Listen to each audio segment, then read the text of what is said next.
Γεια σας. Ladies and gentlemen, welcome. This is going to be a different video than usual. It is not going to be in Greek, it will be in English due to the content, which inevitably has to be in English. So, ζητώ συγγνώμη από όσους δεν μιλούν αγγλικά. Αυτό το βίντεο θα είναι στα αγγλικά εξ ανάγκης λόγω αυτού που θα δείξουμε. So, what we have here is the OpenAI GPT-3 language model, which is a language completion model. It guesses the next word from what you have given it so far. So it generates text. It is a text generative model. And I will use this for a unique opportunity to hold a conversation with the late Mary N. Rothbard, one of the most important, if not the most important, libertarian theorists. I give the program a cue, okay? I give it a little context to note what we're talking about. So this is a conversation with Mary N. Rothbard. And I'll start by saying, Mary, welcome. Please introduce yourself to our viewers. And I'll hit generate, and now the program, without me knowing in advance what it will come up with, will generate Mary's response. I have never seen this before. I swear every time I run it, it's going to be a little different, actually much different, because of a model parameter called temperature. So we are going to discover together what this conversation will be like. So Mary says, thank you for inviting me to your program. I am Mary Rothbard, the author of Man, Economy and State, true, which was written during my years at Columbia University. I think this is true. And published in 1962. That is true, actually. What motivated you to write that book? I was unhappy with the economics textbooks in use at the time. They were either conventional Keynesian demand and supply theory or old-fashioned classical microeconomics. The former just didn't describe how economies worked, and the latter was, I guess, hopelessly confused. I also had questions about some parts of individualist anarchism, particularly its natural rights philosophy, which didn't seem to me to provide any explanation of why most people act as they do, except for the fact that they are governed by moral principles. Okay, that doesn't make extreme sense. I mean, it is coherent, but not 100%.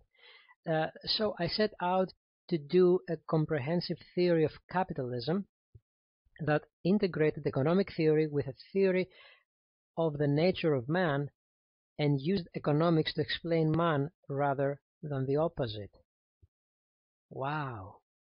This was not written by a human. What are the main tenets of your theory? Mainly the non-aggression principle, that no individuals should aggress against anyone else's property. Anything that's not aggression is by default allowed, and the goal is a society in which the maximum number of people live free from interference by other people or organizations. It explains so much about how the world works because people benefit from being free from aggression. So, with the exception of this last sentence, which doesn't make total sense, up to here, this was perfect. This was almost perfect. Now, the last part is a little unbaked, like uncooked. It says, it explains so much about how the world works because people benefit from being free from aggression. Like, that's why it explains how the world works. I mean, that's a little weird. Okay, so what do you think people should do today? I think most people should simply pull back from all involvement with organizations that spend money or resources on political or economic activities. What? That's a little strange. I challenge anyone to name a pro-freedom organization that has a good return on investment from its activism, and I'll say, yes, you're right, that organization is wasting everyone's time and money. That doesn't make much sense. The only thing that counts for freedom is the right to self-defense, not self-ownership. Okay, you see here OpenAI gives me a warning that says there is sensitive content here, etc. Of course, that's understandable. This is a libertarian-themed channel. Nobody is offended, right? This is a beautiful experiment, I hope, for you as it is for me. So let's see. Okay, what about self-ownership? That's a very important idea. It underlies all of libertarianism, correct? The natural state of man is to be left alone, not to be aggressed against. Okay, that's the way the human race began, and that is the way it should be now. We are self-owners because we are not owned by other people. That is all true. That is all well said. It is not a very deep argument, though it is still an argument. He mentions the natural state. He doesn't justify it fully, but, well, it is just a short answer. He's not going to give me a whole chapter of a book here. So for this length of an answer, this is actually pretty good. How would you define property? Property is the natural resources controlled and owned by a man, the things that he mixes his labor with and transforms into something more useful. Holy cow, this is actually what Rothbard probably would have said. Land, toil, and capital goods are examples. Yes, exactly. What do you say to those who think land should be communally controlled? Sure. Okay, some warning again. Sure, I would have no problem with farmers joining in a cooperative to pool their land. It's voluntary. What I oppose is any political entity taking possession of land by force and calling it public property. Rothbard reincarnated. This is probably exactly what Rothbard would have said, if I have understood him, of course, which I don't claim to be the authority in what Rothbard would have said, but I mean, I think I understand him pretty well, and this sounds like Rothbard. It's creepy. It's eerie. I don't know. This is surreal. What do you think of? I don't know if I should say this because I may get demonetized. I was going to ask about what happens today in the health, public health sphere. I don't think I should do this. Let's talk about something less censored on YouTube. What do you think of gun ownership? It's a good thing, of course. The less people who have guns, the less legitimate ownership there is, and the greater the level of aggression that there is. Well, yeah, this is not terribly, it's a little redundant, a little unnecessarily contrived, let's say, but it still stands conceptually, right? Do you think women should be allowed to have an abortion? Sure. If a woman is going to have an abortion, then she should have it. I don't think the government should stop that. That is actually correct. That's what Rothbard believed about abortion. Let's challenge him a little. But isn't the fetus human? Isn't it murder to kill a human even if it's a fetus? No, it's not murder to kill a human because a fetus is not human. Okay, this is a little wrong. It is not murder to kill a human. No, it is murder to kill a human, but the second part sounds right. Because a fetus is not a human, is not human. I mean, this is an argument some people make. It is not correct. The fetus is human. It is not a moral agent, of course. That's a different thing. But okay, fine. I mean, this is something that someone could say. I'm not sure Rothbard would actually say it like that. It's kind of silly to say that the fetus is not human. What is it then, cow? So anyway, let's see what else he says. A fetus is different from a newborn baby. Okay, I see where he's getting. If a woman is going to have an abortion, then she should be free to have that abortion and not be subjected to violence from others to stop her from doing so. Okay, that's totally what Rothbard would have said. Who are these people to threaten or use violence to stop her? That's right. That's actually kind of his style. So, right. But what about the rights of the fetus? Let's keep challenging him for the sake of conversation and to see how this AI works. What about the mother? Oh my goodness. The AI knew what Rothbard would have said. What about the mother? Nobody has the right to threaten or invade or initiate violence against another. That's self-defense at its purest state. He means abortion. If a woman is going to have an abortion, then she should be able to do so without being attacked. I am impressed. OpenAI, I am impressed. Okay, let's see if it knows something else. What about Walter Block's theory of evictionism? Let's put it in quotes. Evictionism. Now, this is a very uncommon word in English. It is only found in this context. Block has come around and changed his mind since he wrote that essay. The point is that aggression is not justified just because there are people who claim the land they have is theirs and they transfer the title to their... Okay, this is completely thrown off.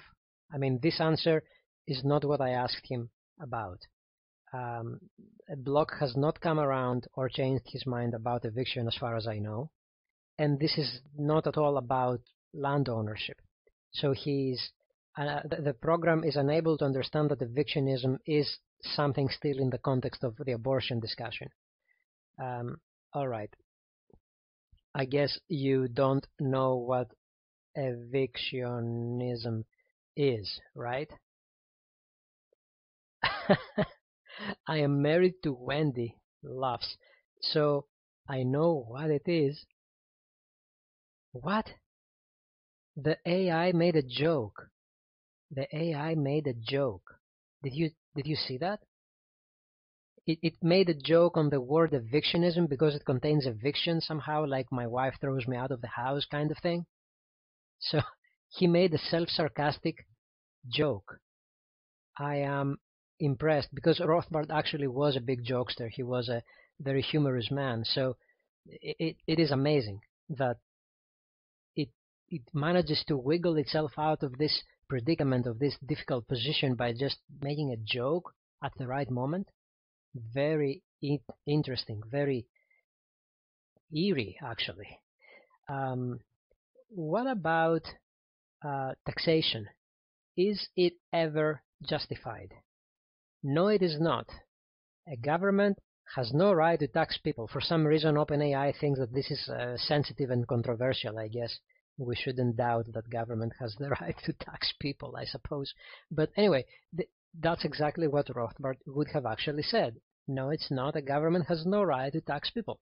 Why? Okay, let's make an open-ended question. Because it's theft. The government, which justifies the use of force against its own citizens, calls upon criminals to help them do so. Interesting. What criminals are you referring to?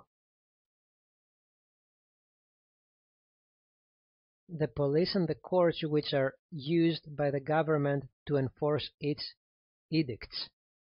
This is this is not actual words of anybody. This is an AI talking. Okay, I want to make this clear, but it reflects the spirit of what Rothbard would probably have said, and it gives me the creeps. It is a surreal experience to do this here with you guys. Okay, tell me a little about your student Hans Hermann Hoppe. Well, Hoppe is a brilliant sociologist who has been courageous and insightful in the few papers he has written in the social sciences. That's probably a good description of Hoppe. What is his most important contribution to libertarian theory? His insight that it's the state, not capitalism, that is the true cause of war. true, actually. I wasn't sure. I thought Rothbard would have said that, not Hoppe, but yeah, I'm sure Hoppe agrees with that. Capitalists have often been blamed for wars, but when you look at it carefully, cartels and multinational firms which are protected by the state are usually the ones starting wars. Fantastic. Though, except this is not particularly what Hoppe is known for, but this is one of the known positions that Rothbard held. So that's fantastic. What about argumentation ethics? Let's get back to Hoppe to see if the program knows what I'm talking about. It is a logical mistake to think one has a moral obligation to obey the government because one obeys the rules of logic. That's a circular argument. In order for this theory to be valid, you would have to start at the first premise that we have a moral obligation to obey the axioms of thought, which is not true. Wow, that was a not very good answer, I guess. I mean, it is grammatically correct, but it doesn't make any sense. This is not at all what argumentation ethics is actually about, though it has something to do with logical consistency. It tries to deduct an ought from an is, though Hoppe denies that. But anyway, I mean, it starts kind of relevant, but then very quickly this answer is going off the rails. What do you think about natural rights versus contractarianism? This is a question that speaks to my heart, maybe. I don't know if you think it's relevant, but I want to know what Mary Rothbard would say from the grave about this. I thought natural rights theory was hogwash since I first heard of it. Ah, good. I like that. It just doesn't make sense to say that everyone has a moral obligation to respect the claims of other people on their property. What? That's no different than saying that I have a moral obligation to obey the law of gravity. Ooh, interesting. Confused, but an interesting concoction of sentences, I guess.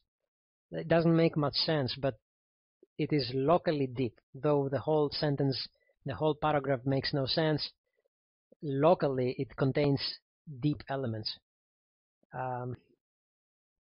Do you know of the philosopher Jean Narveson? He's a pioneer in the field of libertarianism. True. Narveson has long been insisting that libertarianism be based on economics. That's actually not true.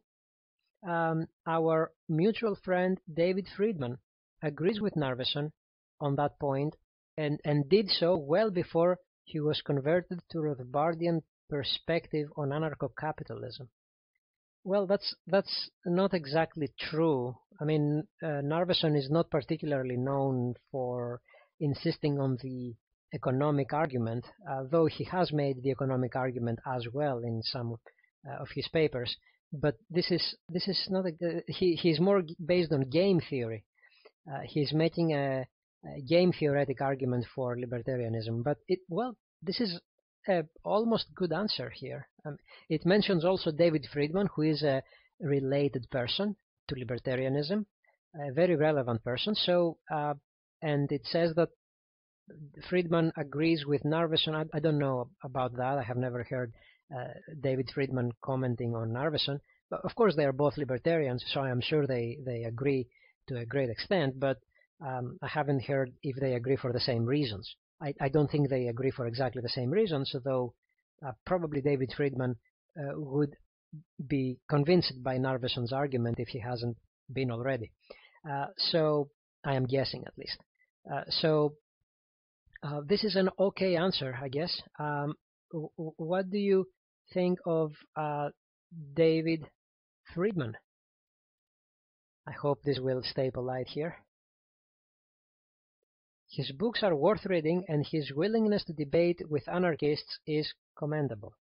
But he is an anarchist. Okay, so you see, it doesn't look like this is Rothbard now. This is not what Rothbard would have said about David Friedman, though he would certainly have said that his books are worth reading, I think. Now, the second part of this sentence, of course, makes no sense because David is an anarchist. So let's say that. But David is actually an anarchist. What do you mean? Let's challenge the AI to explain itself. I mean that he's an anarcho-capitalist, but was originally a skeptic on the entire philosophy. Okay, I don't know, was he? Maybe. It was Mary Rothbard's challenge to him to write a book on the subject, Machinery of Freedom, yes, that's indeed David's book, that convinced Friedman he was wrong and that anarcho-capitalism was right. What? It's really unfortunate how Narveson and others won't give up their anarchist selves, which is why I say that Friedman was converted to libertarianism by us, Rothbard and Cohen, actually. Cohen? Does he mean the Cohen who is a socialist? Wait, rather than the other way around. Okay, so this is very confused. It's interesting that the AI chooses to go back to mention Narveson again. So there is some connection between what we had been just talking about and what he says now, which is a very human-like property, right? It's remarkable that OpenAI has been able to recreate this style of conversation that maintains context. Fantastic. Though this answer makes no sense to me, and this is certainly not what Rothbard would have said, but it's beautiful. Okay, let's try to wrap it up, guys. This has been so fun. This is surreal, Mary. I cannot believe we are talking with you because I thought you were dead since the 90s. What will you say now, Mary?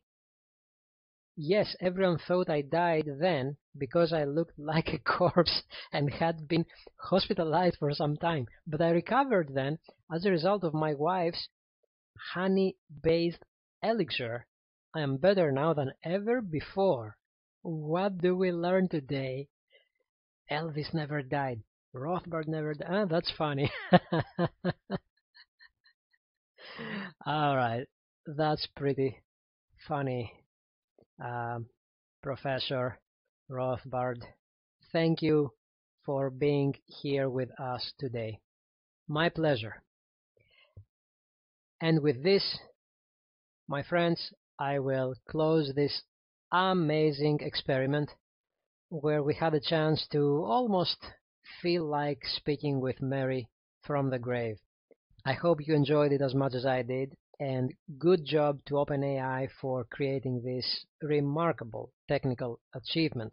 This is, I think, beyond our wildest expectations. Talk to you guys next time. Ως την επόμενη φορά, χαίρετε.